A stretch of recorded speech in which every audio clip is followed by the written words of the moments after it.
free race at its best. Choose your angle, choose your foil, choose your sail, choose your speed. Send it!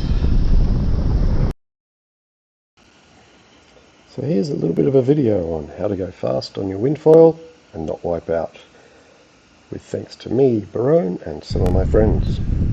So as most of you know, I like to foil fast, and I'm not afraid of crashing. Don't get me wrong, I don't like crashing, but flying fast comes at a price, and if you're not on the edge, how do you know where the edge is? Racing with friends is a good way to find out.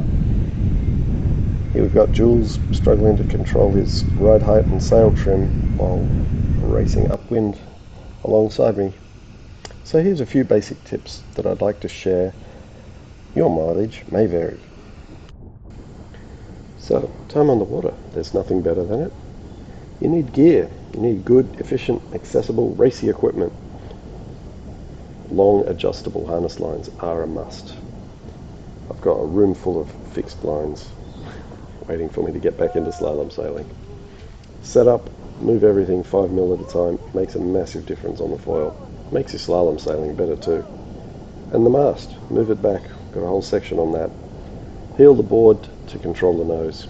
Do not get the nose down by standing forward. Obviously, having the right foil for the conditions and trimming it well makes a big difference. And moving your body, heaps. One of the most common things I see people doing wrong is having the mast too far forward. It's how you think you control the foil and ride height and keep nose pressure on, but if you sheet in and the nose taps down and you're above 20 knots, then that's actually almost as dangerous as coming out of the water.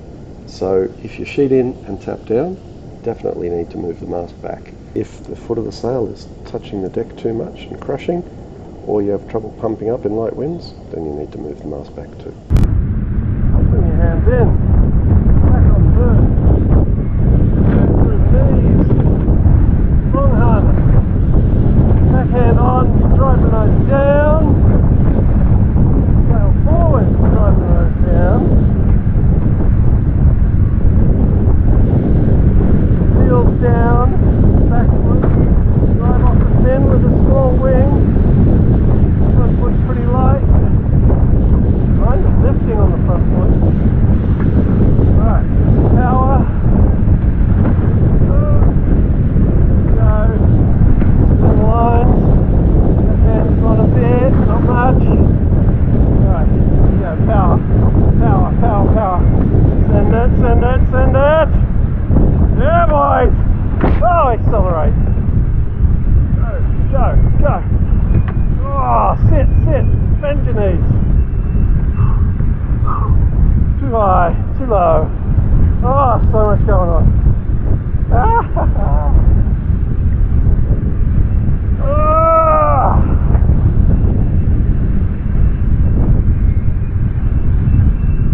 Whoa, smooth water's nice. Woo.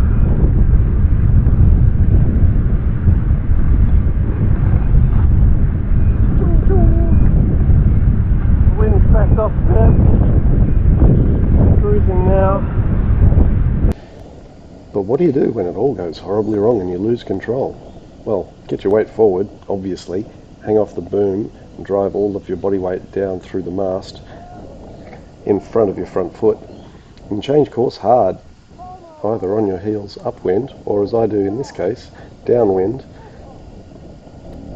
Put your weight heavily through the boom and drive the mast down, keeping the nose under control. That'll help. And then here I bend elbows and bring my body weight over the center line of the board, lifting the windward rail, turning downwind hard on the swell, which is up to 1 meter. The GoPros always make the water look smaller, but as you can see, there was a lot going on in that slow motion section.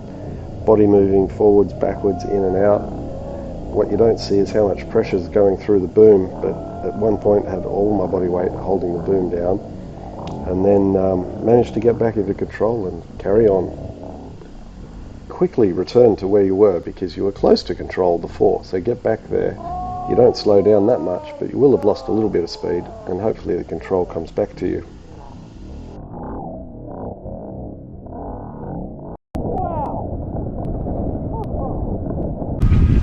It doesn't matter how fast you think you are, there's always someone younger, fitter, or faster than you. So race them and learn.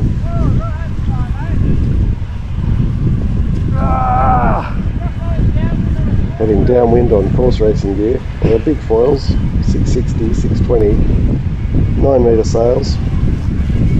Send it! Oh shit, he's quick! Woo! Here we can see Will's technique. He's got the board heeled slightly to windward. The sail's very vertical, but maybe slightly overhead. He's quick! He's sheeted like in 2 straight knots. down the centre line to get maximum power out of the sail. His body's hiked right out over the rail. Alright, downwind in chock.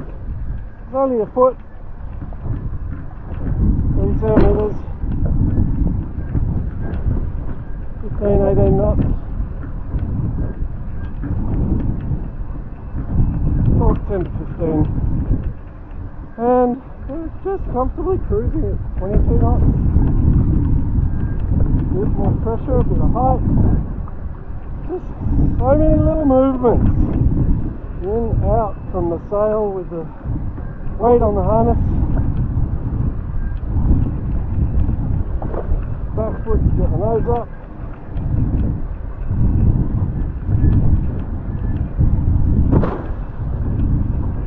Now the boys say to go a little bit less downwind, so a broader, big broad reach. So you're going to heel the board and stay heeled over. At the moment I'm going quite deep and pivoting between toe down and heel down depending on the swell. That's smooth and safe, not fast. Let's see, we broaden up a little bit. Oh, there's the speed, you can hear it. Now on the heels more, big swell, front foot, back foot, heels, toes. Back foot, front foot, waist, forward. Whoa, big trough. Tip back of the crest of a wave, etc., etc. Away from the sail, harness, legs bent, nose down. Legs bent, takes power off the foil, all the pressure through the harness, through the mast. Get the nose down a bit more than you can. Backhand as well. Oh, yep. Pull the backhand on. Counterintuitive when you're flying high and in a gust. Pull the backhand on. Puts more pressure in the sail, more pressure through the nose, drives the nose down. And also, if you're going deep, overshooting the backhand depowers the rig a little bit. So you get less acceleration, more down pressure, hopefully stay in control. And that's what it's all about. Speed comes with control, so work on the control and let speed come to you over time. Practice. Much less expensive than hitting your nose all the time. Alright, now get ready for jibe, overhand grip, harness off. And when you come out of the harness, keep weight on the hands so that you don't fly out. Give it a while, in, pivot, speed, too high, too low, foot, late, in, hook, feet, and go. Right feet in, and we're off. Now in all these videos you've seen I've had my back foot in, and that's for speed and control. Helps you get more pressure over the windward rail, but it also helps you drive off the fin and foil, and that gives you more speed. I remember once sailing at 20 knots in one long gust, putting my back foot in and immediately gaining 2 knots in speed. The faster you go, the faster your reactions need to be. So remember, you've got a lot of control. You can move forwards and backwards. Straight legs when you're stable and bend them when you're not helps you push weight through the mast. You can see here, back leg straight, moving my body weight forward to keep the mast down, and then power through the harness, always hanging off the harness, which is why the lines are so long. And when you get it right, smooth power looks easy. Here we've got Jared sailing along, boards hiked to windward, sail nearly vertical but slightly over his head. A lot of weight through the harness lines, I'm sure, and just smooth, effortless power in this 8-knot breeze. See that board angle there? Slightly to windward until he goes into the jibe, flips it around, maintains speed, and off he goes. Boston was having a lot of fun that day, catching videos of us all sailing around while he was riding on his e-foil.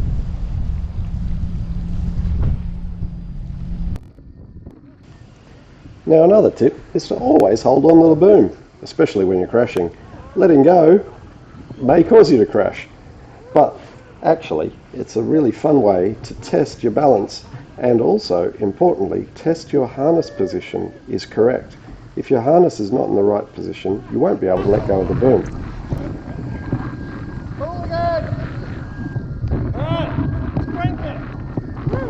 A lot of foil sails need the harness to be surprisingly far back down the boom.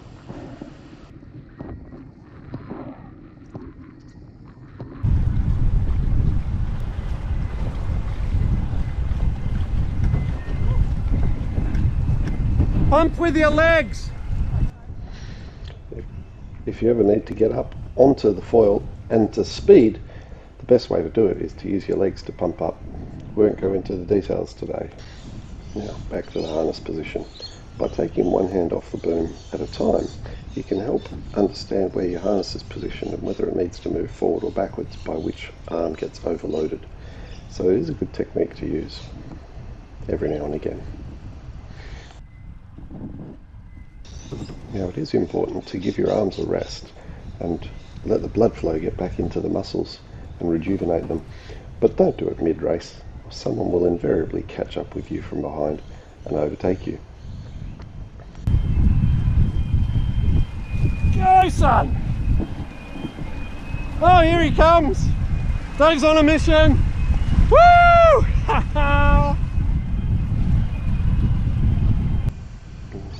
Now here we see Dave following all our tips. The board's canted over to windward under his heels, sail overhead, but something goes horribly wrong. He gets a bit airborne. Lucky to survive. Another obvious tip is to keep the foil wet. As Dave just showed us, it's very easy to tap down, then overcorrect and get airborne. So try and maintain that control. Small adjustments and keep your foil wet. It's hard to tell exactly what caused this, but I think there was a bit of swell involved, too much speed, and tapping down, overcorrecting, not committing to the rail perhaps, and then getting the foil airborne under feet, sends the nose down and instant handbrake. So I've achieved top speeds of 30 knots on all of my front wings from 560 down.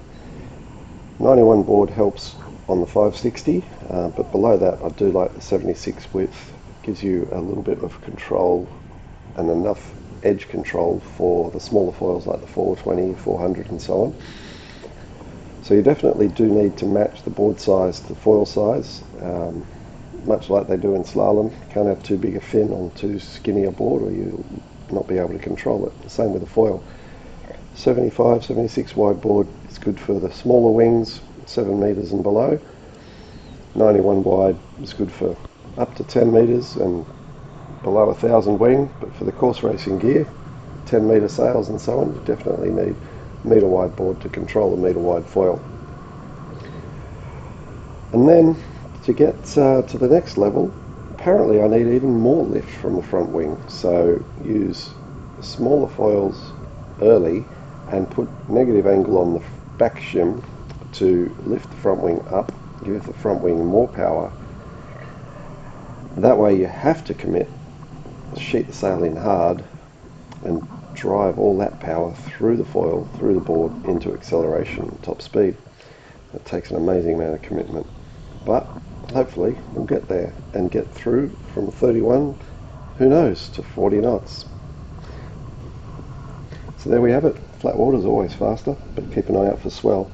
Keep the board heeled over to control your ride height. Keep Keep your harness long so you can keep constant pressure in the harness. Body outboard or inboard, doesn't matter. Keep your sheet in, front hand and backhand, and keep the mast back, especially if you tap down. Match your board size and send it.